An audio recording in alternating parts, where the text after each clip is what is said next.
Good evening, everyone. My name is Rupanshu Soi. I am a computer science undergraduate at BITS Pilani in India. And today I'll talk to you about our work on index notches, which is a technique to collapse a task graph to obtain a more efficient representation. Our starting point are task-based programming systems. Modern supercomputers are large distributed machines, and task-based systems present one popular alternative to programming them effectively. They are popular in large-scale data analytics, scientific applications, as well as machine learning. Task-based systems are typically categorized into implicit and explicit systems. To understand the difference between these two approaches to building a task-based system, let's look at an example. Here we have a typical example of a map-reduce operation. You call foo on each element of C, you store the result in C, and then you reduce over C by using bar. An implicit task-based system will be able to look at this piece of code and infer the following task graph. It does this by noting two things. First, that all the calls to foo can execute in parallel, and second, that the call to bar must happen after all the calls to foo because there is a data dependence by way of C. Now, in an explicit system, the user will typically have to explicitly state the data dependence between the various calls to foo and bar. So, for an explicit system to be able to construct this task graph, the code might look something like this. In this sense, implicit systems are typically at a higher level of abstraction than explicit systems. And this talk will focus primarily on implicit systems. Let's look a little more formally at task graphs. A task graph is just a directed acyclic graph that represents dependencies between tasks in a program. Tasks are represented as nodes in the graph, and a directed edge is added between two tasks to denote a data dependence. In our representation, we represent parallelism P along the horizontal dimension and time T along the vertical. This means that all the tasks at the same vertical level are free to execute in parallel, and that execution will begin at the bottommost row of tasks. Now, since in an implicit system, the programming system is entirely responsible for the creation, management, and eventual execution of the task graph, it is crucial that the system have an efficient representation of this graph. To motivate this further, let's look at a slightly larger example. Here we have some code that you would typically find in a stencil application. The outer loop is just a time step loop, and the inner loop iterates from 0 to p, launches a task, and then we swap C and D to implement double buffering. If we look more closely at this task, the stencil pattern here is I minus 1, I, and I plus 1. So you read from C and you write your output to D. And the task graph for this stencil code would look something like this. So the only task in this graph is foo, and again the parallelism P is represented along the horizontal dimension. So horizontally you go from I is equal to 0 to I is equal to P, and vertically you are going in order of increasing time steps. The bottom row then corresponds to the 0th time step. Note the very highly symmetric nature of this graph. Because of the stencil pattern, this graph has very regular data dependencies. So it is to be expected that we should be able to take advantage of this symmetry to obtain a more efficient representation of this graph. Here is the previous graph in a more abstract form. We call this task graph representation the naive representation because both parallelism and time dimensions are completely materialized in this representation. So the complexity is O of pt. Now, implicit systems often try to collapse this graph in one fashion or another to obtain a more efficient representation. One way to collapse it would be along both dimensions. But first, let me point out that this complexity is important because in large applications today, it is common to see at most up to 1 million tasks executing per second. So this complexity is important. Now, systems commonly try to collapse this graph, and one way to collapse it would be along both dimensions. Parsec PTG captures an O of 1 subset of the task graph. This is a static and algebraic task graph. Although this is maximally dense, you lose expressiveness in this representation because the entire task graph representation must be available at compile time. Parsec PTG cannot express any form of dynamic task generation. Let's go back to our naive representation. Another way in which you can collapse this graph would be along the time dimension. And this is what most notably TensorFlow does. TensorFlow captures the control flow of the program in graph.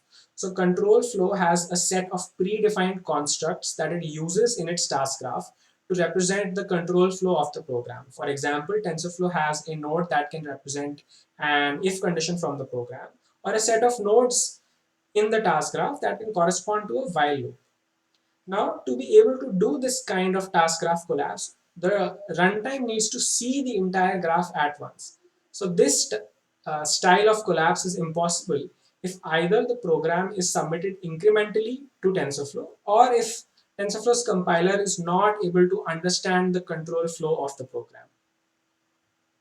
Now, the last way in which we can do this collapse would be along the parallelism dimension.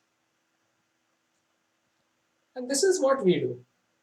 In an index launch, the entire row of tasks is captured as an index launch. So now the runtime can reason about one row of tasks as a single bulk unit of work, and programs can benefit from this reduced runtime overhead. Since we are not using a set of predefined constructs in our graph like TensorFlow, index launches are able to support arbitrary and dynamic control flow. Our implementation of index launches is within Legion and Regent. Legion is a task-based runtime programming system, and Regent is a programming language that targets Legion. So this was a high-level overview of what index launches are and how they compare to other systems. Now we will delve deeper into the actual programming model and implementation. Although our implementation of index launches is within Legion and Regent, it is a goal of this paper to present them as a more general technique. Therefore, we have embedded index launches in a general and expressive data model, and we intentionally leave several implementation details unspecified. First, let's look at our data model. The main idea in our data model is that of a collection. Collection is just a data structure that contains homogeneous objects, and collections are often indexed in n dimensions. Here is an example of a collection that represents a two-dimensional velocity vector field. So each element in this collection stores the two components of the velocity at that point. And the main thing you need to remember about collections is that they are the primary way to pass large data to tasks. Furthermore, collections can be partitioned. A partition of a collection is just a division of that collection into subcollections. And this is useful for exploiting parallelism because tasks that access disjoint subcollections can be run in parallel.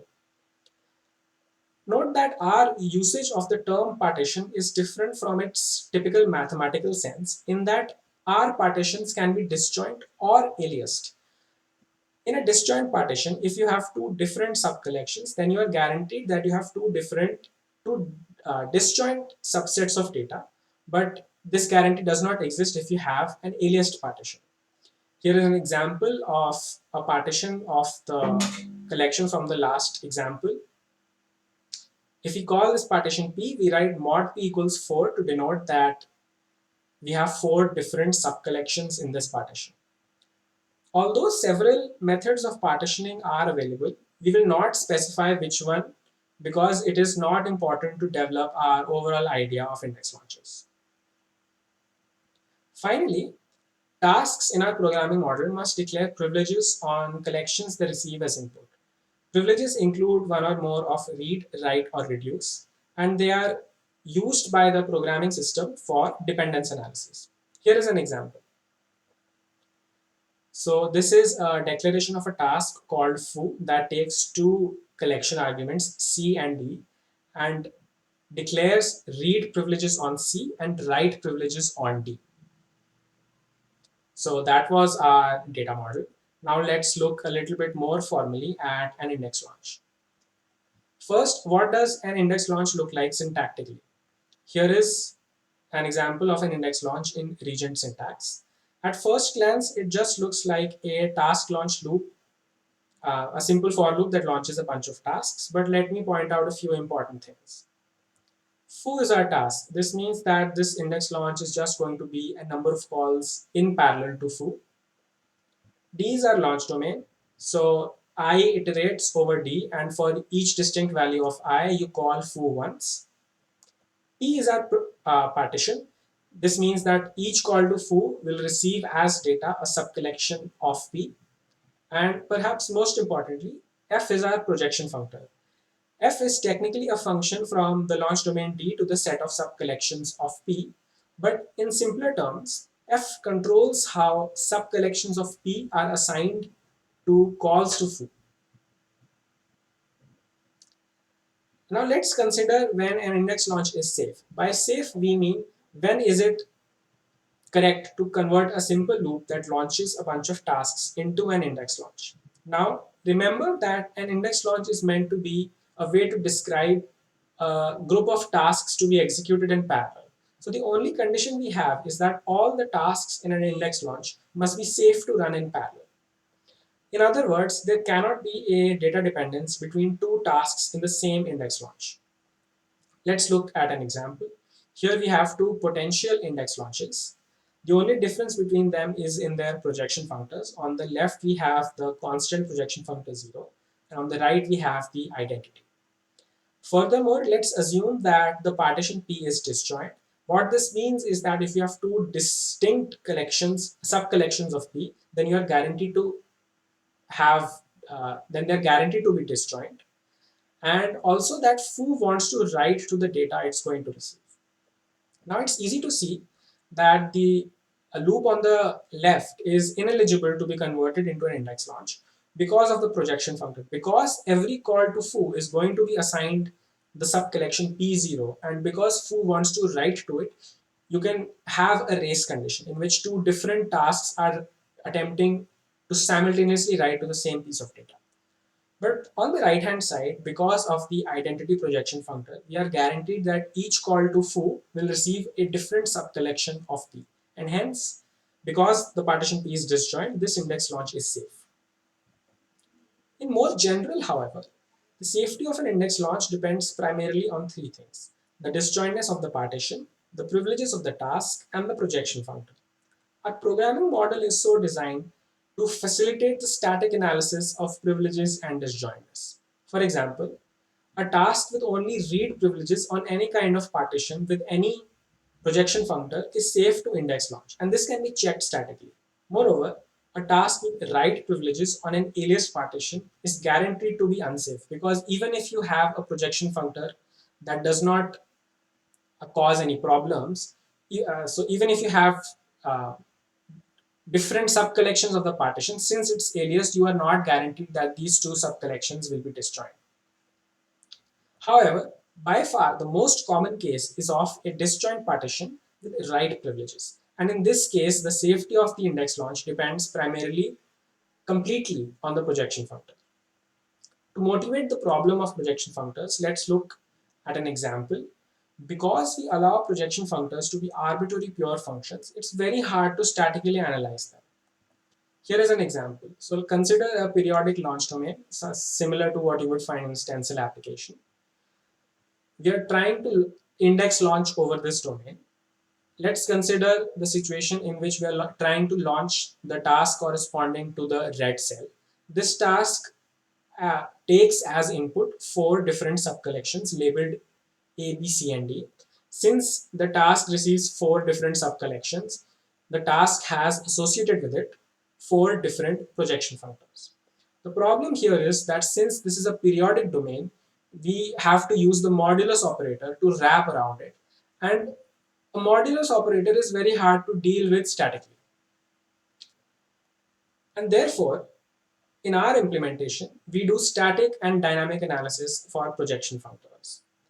Again, what we need to verify about a projection functor is that if the task has write privileges, the projection functor must not assign two different calls to the task the same data.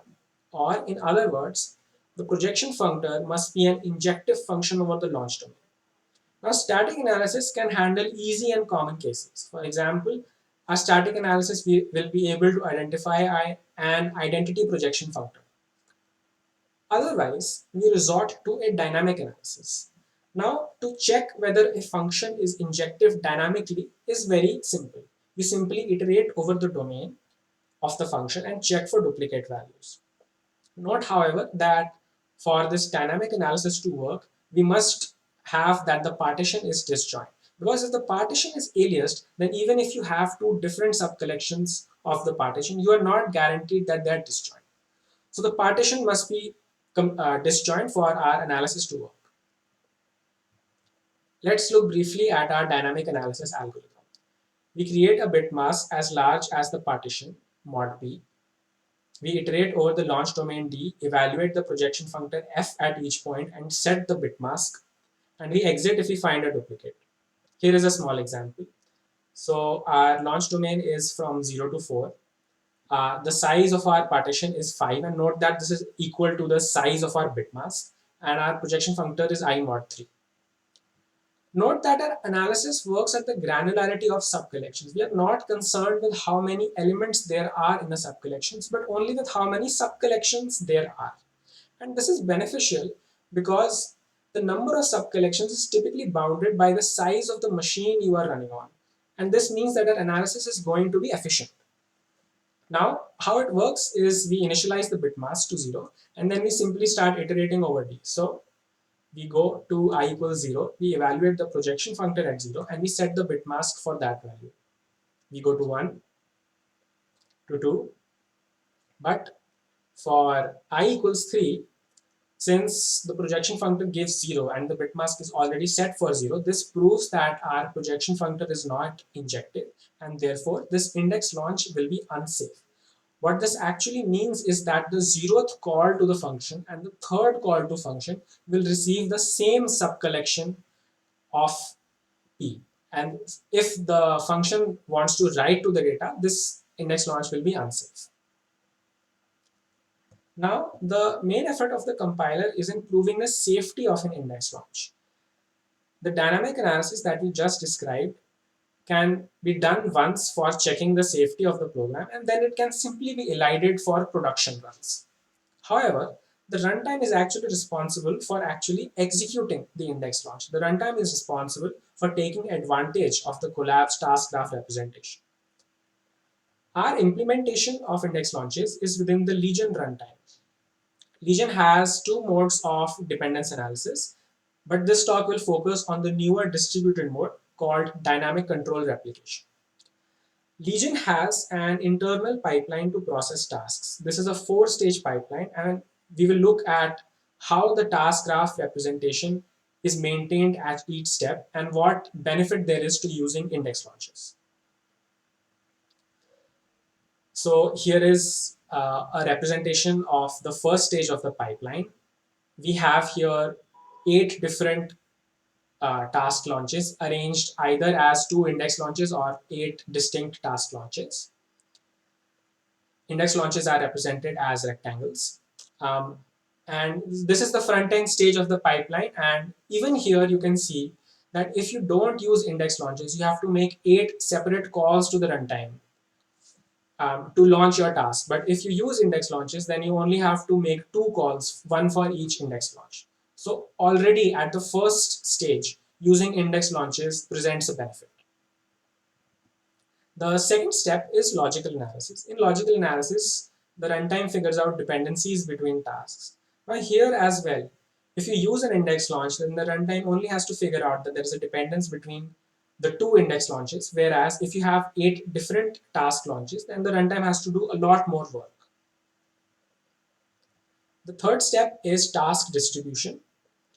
In this stage, each node figures out the tasks it is responsible for executing. So in this representation, the shaded out tasks represent that the task that another node is responsible for executing. Now, the important thing here is that if you don't use index launches, then your nodes have computed dependencies between tasks that they were eventually not going to be responsible for executing. So these tasks are represented by the unshaded boxes and circles here. And in the last step, we calculated dependencies between tasks. And now we are just throwing away part of that work if we don't use index launches. But this extraneous work does not exist if you use the index launch task graph representation. Finally, the last step of the pipeline is physical analysis. After physical analysis is complete, the dependencies have been computed on specific tasks and task execution along with any data movement can begin. Now note that the task graph representation for both cases is the same and this is necessary for correctness. However, the important thing is that index launches delayed the expansion of the task graph. If you use the collapsed index launch representation, you were able to use it, maintain it for several stages of the pipeline. And this is basically the main source of the performance benefit. Now we have done several performance experiments to quantify the impact of using index launches. All of our experiments were done on Pistain. Pistain is a Cray XC50 based supercomputer and we used up to 1024 nodes of it. Our first application is Circuit. Circuit is a simulation of an electrical circuit on an unstructured grid. It uses regent support for generating CUDA kernels. Now we can see that in both weak and strong scaling, using index launches presents a benefit, although at a high enough number of nodes. Note that for strong scaling, the graph has a vertical log scale. Another application we tested was Stencil.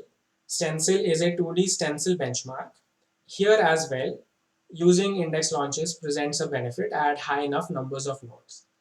We don't see a benefit at small numbers of nodes because even though not using the index launch representation is inefficient, the inefficiencies are not large enough to make a difference. And the differences only matter at high enough numbers of nodes. Finally, the most substantial application we tested was Solel. Solel is a fluid particle and radiation solver. And Solel actually uses the dynamic analysis because it has complicated projection functors that wrap around the domain. And here it is that we see the most benefit, up to 3 times, more than 3 times improvement by using index launches. To sum up our contributions, we have presented a classification of task-based systems based on how they collapse their task graph to obtain an efficient representation. We presented index launches as a general technique embedded in a general data model. We presented an implementation of index launches within Legion and Regent, and we did several performance experiments to evaluate and quantify the impact of using index launches. I encourage you to read our paper because there are several things in it that I was not able to cover in this talk. In particular, the paper has a more sophisticated dynamic analysis that is able to handle index launches that use multiple partitions. The paper also talks about how index launches interact with Legion's older, which is centralized mode of dependence analysis, and the paper presents several more experiments. Here is some related work that I talked about in this talk and we reference in our paper. We are thankful to CSCS and ECP for our funding. And you can learn more about our work on the Legion website. Thank you.